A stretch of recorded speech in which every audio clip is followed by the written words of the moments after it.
It all started with a page that shouldn't have existed. Not in her husband's dresser. Not in their house. Not in her life at all. Eleanor Walker had lived in the same small white-paneled house in Weatherford, Texas for 38 years. She had painted its shutters twice, patched its roof 3 times, and buried a husband of 41 years beneath the pecan tree in the back. She had kept her days orderly: 2 cups of coffee, crossword before noon, walk with Tessa before sunset. But on that particular Tuesday morning in late October, as the wind shook the porch swing and the dry leaves whispered along the cracks in the siding, Eleanor found something that didn't belong. She wasn't looking for anything special. She'd opened the second drawer of Jack's old dresser only because she needed extra batteries, the kind that powered the flashlight she carried when Tessa and she walked through the dim streets at dusk. But instead of batteries, she found an envelope. Unmarked. A little yellow with age. Tucked behind a roll of socks that hadn't been worn in years. Inside, a folded chapel program. Fragile, printed on thin cream paper. At the top, in cursive script, the title read, Dedication Ceremony, The Glass Chapel, August 13th, 1960. McCurtain County, OK. The ink was faded, but still legible. The program listed the names of the original patrons, the architect, the preacher. And near the bottom, under the section labeled In Memoriam, she saw it, a name she hadn't said aloud in 4 decades. Margaret Jean Walker. Her mother. Eleanor's breath caught in her throat like dust on dry cotton. Her mother had left her, abandoned her, in 1959. Dropped her off at a Baptist-run girls' home on the edge of Amarillo and never came back. She'd been 11. And as far as Eleanor knew, Margaret had lived at least another decade after that, wandering from state to state, unreachable and unwilling. She remembered the nuns telling her once that her mother had remarried and moved east. There had been no death certificate, no funeral, no explanation. But this program, this strange, brittle thing, listed her mother as deceased in 1960. Eleanor turned the page over. There, in handwriting she didn't recognize, was a penciled note. She didn't leave you. She tried to hide you. Find the altar. It's still there. For a long time she just sat there, the envelope in one hand, the past in the other. Tessa, her old German shepherd, padded into the room, nails clicking softly on the hardwood floor. She nuzzled Eleanor's arm, sensing something had shifted. Dogs knew. Tessa always knew. Eleanor looked into the dog's cloudy left eye, the one dulled by age, and gently ran her hand over the old scar on the shepherd's ear. Tessa had come to her from a shelter the year Jack died. They were both too old for beginnings and too used to carrying grief without complaint. And yet, something in them had stitched together like 2 halves of the same worn quilt. She stood up. Her knees popped like firewood. She opened the kitchen drawer and took out her reading glasses, then returned to the envelope. There was more. A photograph, folded in half black and white, grainy. A woman in a plain dress standing in front of what looked like a long glass wall, shattered, as if from fire or time. Her face was in shadow. But the posture, the slant of the shoulders. Eleanor felt something sharp move behind her ribs. She looked up and out the window, where the pecan leaves fell in slow spirals to the ground. The silence around her shifted. Not louder, just deeper. The Glass Chapel, Oklahoma, August 1960. She knew that county, McCurtain, just across the Red River. Rolling hills, backwood churches, forgotten names and dry cemeteries. Her mother had been born there. But no one had spoken of that place in Eleanor's family since the day Margaret left. She opened Jack's glove box in the garage, the old tin one with the faded Rand McNally maps. She unfolded the Oklahoma page. McCurtain County. Idable. Broken Bow. Just east of there, near the forest, was a hand-penciled mark. A cross. She didn't remember Jack ever talking about Oklahoma. He was from Dallas. City-born and proud of it. But something about the way that envelope had been hidden, tucked where no one would think to look, made her pause. She laid the chapel program on the table, then looked at Tessa. You feel like a ride, old girl? The dog thumped her tail against the floor without rising, a quiet yes. By evening, Eleanor had packed a small duffel with water, her light coat, a notebook, the program, and 2 peanut butter sandwiches. She placed Tessa's leash in the front seat but didn't clip it on. The dog never ran anymore. She just followed, steady, silent, always at her side. Before bed, Eleanor sat at her desk and wrote 3 lines in her journal. If I die on this road, it's fine. If I don't, maybe I'll finally know if she ever loved me. She folded the program back into the envelope, turned out the lights. and slept with the kind of stillness that only comes before a storm of memory. The girl's home wasn't even on the main road anymore. The county had rerouted traffic years ago, and weeds had swallowed the old gravel turnoff like a slow tide. Eleanor stood at the edge of the broken gate with Tessa at her side, both of them staring through the rusted bars at the long skeletal building beyond. 3 wings of red brick and boarded windows, its gabled roof slumping like a body that had forgotten how to stand tall. The sign still hung there, barely. St. Agnes Restorative Home for Young Ladies. She had been 12 when she last saw it. Back then, the windows hadn't been boarded up, and the chapel bell rang every morning at 6. They prayed before breakfast, before chores, before dinner. They prayed the sins out of girls who hadn't committed any, and when prayer didn't work, silence was used like a blade. Now, there were no bells. Just wind. Eleanor stepped forward. The iron gate screeched open like it hadn't moved in years. Tessa followed, slow but alert, her head low, her steps measured. Even a dog could sense the weight of what had happened here. Inside the entryway, the floor was scattered with leaves, glass, and the skeletons of birds that had found no exit. The air was thick with rot and mildew, but underneath it, she could still smell the starch of old linens, the faint citrus of industrial cleaner, and something else, something metallic, like fear left too long in the dark. She made her way to the dormitory wing. It hadn't changed much.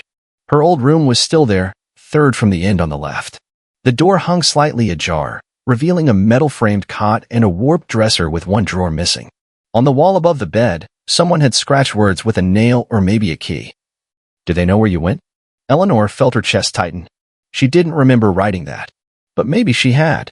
Or maybe it had been the girl in the next bed, the one with the hollow eyes who used to hum when no one else dared speak. Tessa nudged the floor beneath the window. There, half covered in dust, was a small metal object. Eleanor crouched, her knees stiff. It was a child's hair clip, shaped like a butterfly, dulled with time.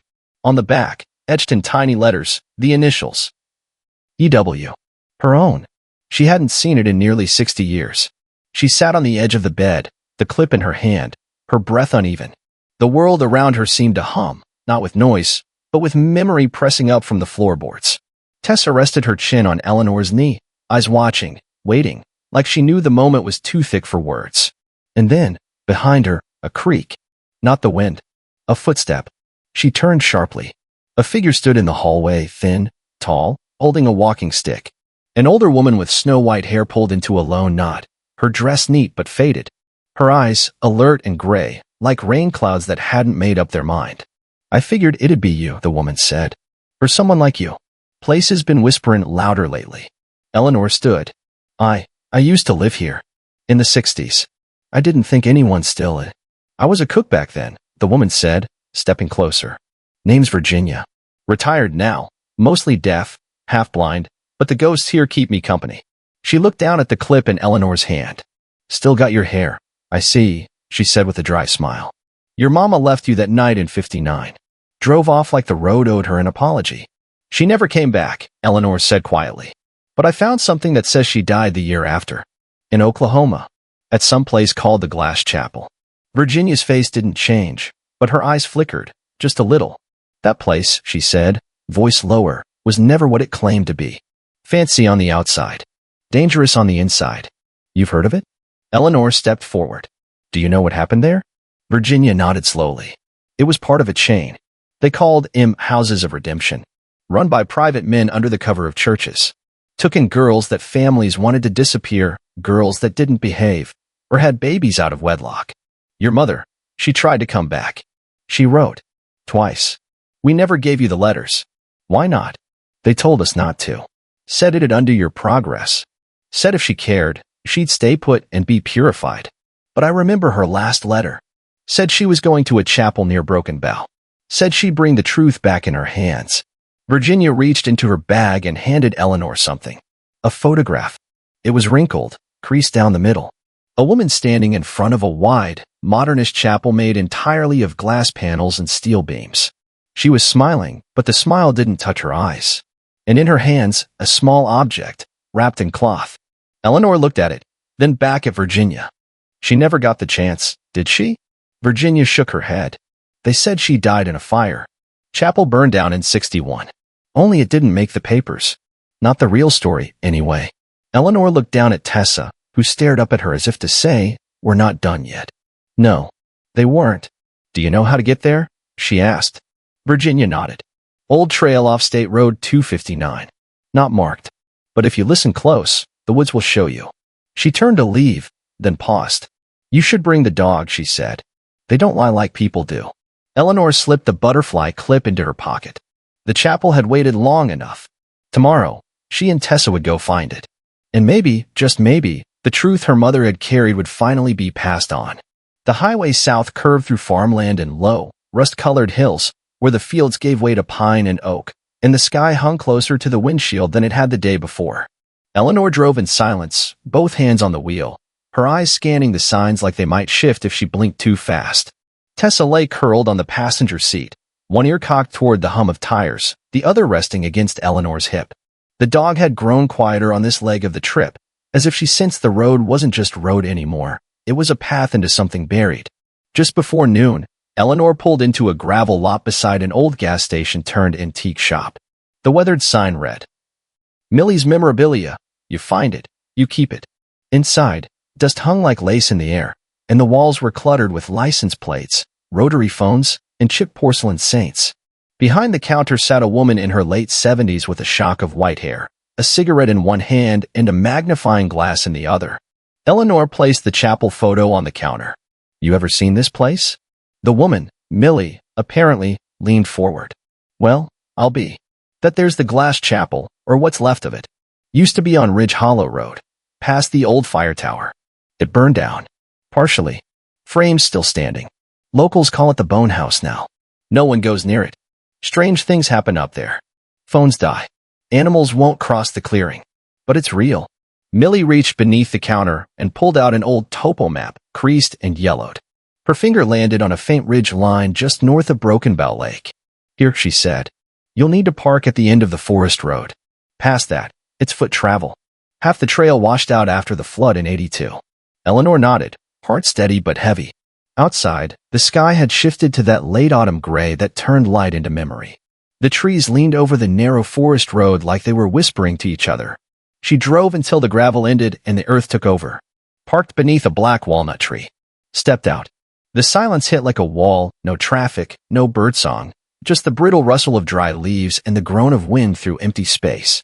Tessa sniffed the air, then took a few steps forward, tail low, alert but calm. Together, they started down the trail. The woods closed in quickly, the canopy thick enough to dim the afternoon sun.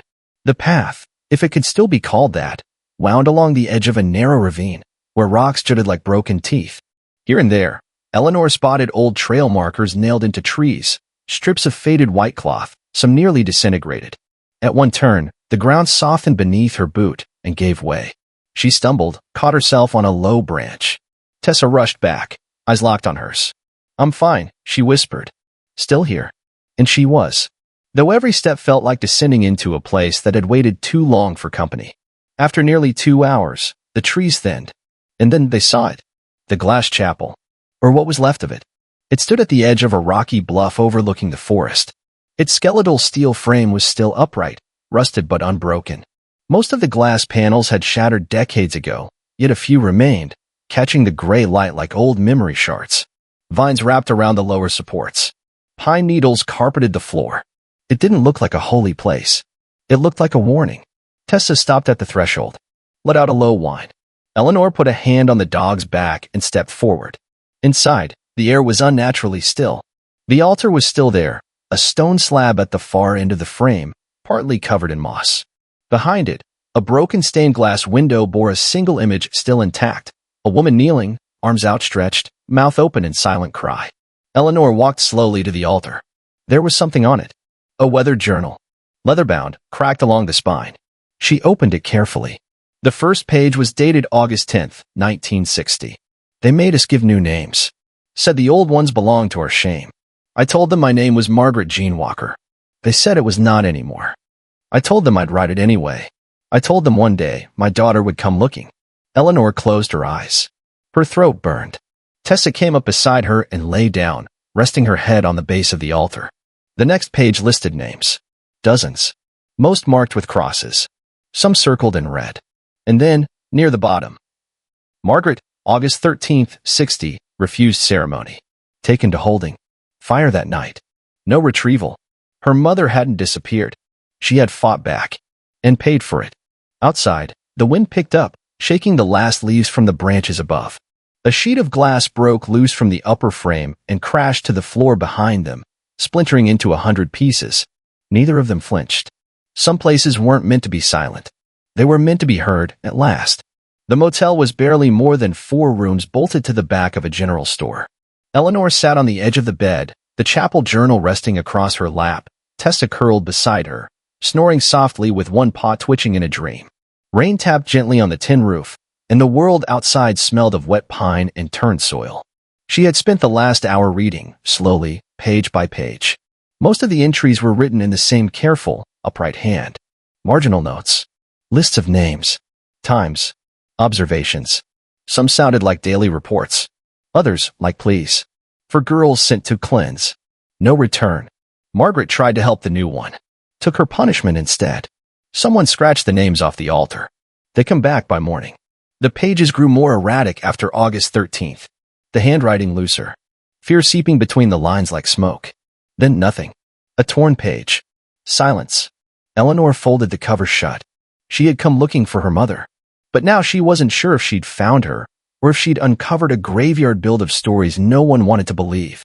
She stepped outside into the damp evening air. The clerk, a middle-aged woman with a long braid and an embroidered denim jacket, was sitting under the overhang, sipping coffee. Eleanor approached, the journal in one hand, the photo in the other. "You ever hear of the glass chapel?" she asked. The woman glanced at the photo. "My grandma used to tell stories about it. Said girls went in and didn't come out. Said they buried more than just names up there." "She ever mention anyone who survived?" The woman nodded slowly. "One. Lived up near Pine Bluff. Name was Delia. I think she's still alive. Bit touched in the head, but sweet. Talks to birds. Wears gloves in July. You have an address?" The woman smiled faintly. "Not an address. But I can draw you a map."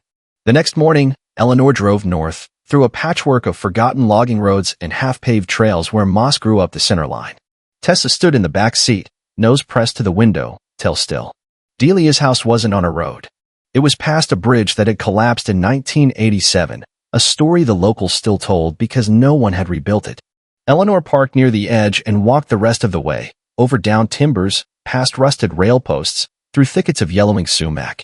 The house appeared like a memory at the end of a clearing, small, wooden, wrapped in vines. Wind chimes made of bone and glass clinked softly on the porch. Delia herself sat on a rocker, shelling pecans into a yellow bowl. "You're her daughter," she said without turning her head. Eleanor froze. "You knew her." "I knew what they did to her." "Margaret. Brave thing. Fought like hell. They made her kneel anyway. But she got me out." Delia turned then. Her face was older than years could explain. Eyes pale as fog. One side of her mouth curled slightly, as if caught in a half-smile or half-grimace. "She told me to run," Delia continued. "Told me to take the name back. So I did. But I kept it quiet. Folks don't like women with memories." Eleanor stepped closer. "I found the chapel. The journal. I read what happened. She left you behind to save you," Delia said. "They were going to take you next. She made them think she'd broken. Gave them something to destroy. And it was her." Tessa let out a low whimper and sat at Delia's feet. The old woman reached down, her gloved hand brushing the dog's head. "She's seen it too," Delia murmured. "The edge. Where things get taken." Eleanor crouched beside her. "Why didn't anyone stop them?" Delia looked toward the trees. "Because it was wrapped in scripture and stamped with approval. Because no one cared where the shame was sent, as long as it stayed quiet." Inside the house, Eleanor found a wall of photographs, unframed, curling at the edges. Dozens of girls. No names. Just eyes. She pointed to one. "That's her," she whispered. "That's my mother." Delia nodded. "She said one day, you'd come. Said the bloodline wasn't broken. Just been a little." Eleanor's hand shook as she reached out to touch the photo. "She loved you," Delia said. "Loved you so much she disappeared herself so you wouldn't have to." They sat in silence for a long while. Tessa didn't move. And for the first time since the envelope arrived, Eleanor let the tears fall not for loss, but for all the love she hadn't known was there. The road back to the chapel felt shorter, though Eleanor drove no faster. Tessa sat upright in the back seat this time, her ears tilted toward the trees, her whole body humming with a quiet stillness, like she knew this was a return, not a visit. The forest greeted them not with welcome, but with stillness. No wind. No birds. Just the crunch of gravel under tires, and the low breath of Eleanor, steady and focused. When she stepped out of the truck, the cold air felt heavier. It pressed against her chest and whispered against her neck. She didn't shiver. Not now. She had the journal wrapped in cloth, tucked inside her canvas bag. She had the photograph of her mother, gently laminated in the gas station store by Millie herself. She had a name now. Not just Margaret, but Margaret Jean Walker, daughter, mother, protector, rescuer. She also carried a tin box. Inside it, the butterfly hair clip from her childhood, now polished clean, a folded page from the journal with her mother's first entry, and a small scrap of cloth torn from the hem of the chapel's tattered banner, still embroidered with the word repentance in crumbling gold thread. The hike to the chapel was harder this time. The wind had returned, not violent, just present. The kind of wind that asks questions. By the time she reached the clearing, the sky had darkened with early November clouds. The chapel's metal frame loomed like bones left behind by something too large to bury. The altar stood waiting, the stone smooth and wet from rain. Tessa patted ahead, then stopped at the threshold again. Her tale was low, but not fearful. Eleanor stepped inside. The sound changed immediately, as if the air inside the frame moved slower, thicker. She approached the altar. There was no ceremony. She laid the tin box on the stone and opened it gently. One by one, she placed the contents down. The clip, the journal page, the cloth, and then the photo. She whispered, "She fought for me." Tessa let out a low sound. Not a bark, almost a sigh. Eleanor stepped back and sat cross-legged on the mossy stone floor, her knees cracking as she lowered herself. She faced the altar, her hands resting on her thighs. "I thought she left me," she said, her voice thin but steady. "I thought she didn't want me, that she forgot. But she didn't forget. They just made her invisible." Rain began to fall again, softly at first, then steadier. It pattered against the surviving glass panes, turning them into trembling mirrors. And then something shifted. From the far end of the frame, near the broken window with the kneeling figure, came a faint scraping sound. Eleanor stood slowly. Tessa was already at her side, eyes fixed on the wall. There, half buried in ivy beneath the window, was a shallow recess in the floor, maybe a foot deep, covered with rotted boards. Eleanor cleared the vines and lifted the wood. Inside was a narrow cavity lined with stone. And at the very bottom, wrapped in wax cloth, a second journal. She lifted it carefully. Inside the front cover, in the same hand as the other. "For my daughter. If the world lets you find this, know that you were never unloved. Margaret Jean Walker." The pages were fewer, written in smaller script. Confessions.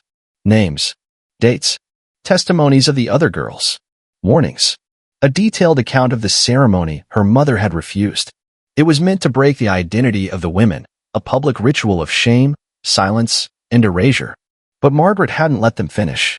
She had set fire to the eastern wing the night of August 13th. It was meant as a distraction to help others escape. Delia. A girl named Ruth. A fourth whose name was never written down. Eleanor closed the journal. This wasn't just her mother's truth. It was her resistance. She placed the second journal beside the tin box. Then looked up at the sky, the gray clouds hanging still, like breath held too long. She didn't pray. She just stood there, letting the weight lift. Tessa nudged her hand. And Eleanor smiled, the first real smile in days. "I think she's done waiting," she said. Together, they walked back to the truck. Behind them, the chapel stood quiet, not in grief, but in peace. And when Eleanor looked back one last time, she thought, just for a second, that the broken glass caught the light in a way that looked like wings. The County Historical Society sat behind the courthouse in a modest red brick building with low ceilings and dust that seemed to cling to every surface like a second skin. The receptionist was a thin man in his 70s with sharp features and a voice that sounded like a shoe scraping gravel. Eleanor placed the journals on the counter between them. "I believe these belong to your archives," she said, her voice calm but heavy. He glanced at the books, then at her. "Donation? No. Documentation." She opened the first volume to the page where her mother had signed her full name. Then the second, to the testimony of the ceremony, the fire, the missing girls. The man's face didn't change much, but his fingers paused over the edge of the journal.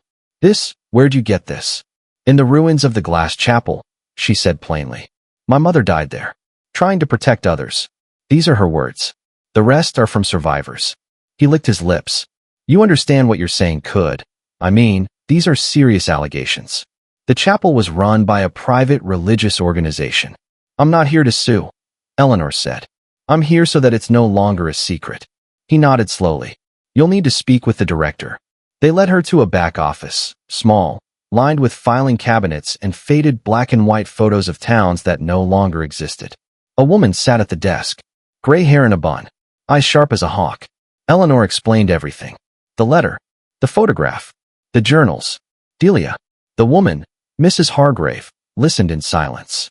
When Eleanor finished, she tapped one polished nail on the desk. I knew there were rumors, she said finally. Girls going missing. Fires. But no one ever brought proof. Now someone has. Mrs. Hargrave looked at her over folded hands. Do you understand how many people still have connections to those organizations? Donors, clergy, families that paid to send daughters away. Some of those names might be in this book. I understand that for 60 years, silence was the only thing louder than the truth, Eleanor replied. That ends now. The director studied her for a long moment, then nodded.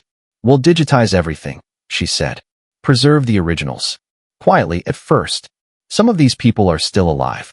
Eleanor stood to leave. Let them read it.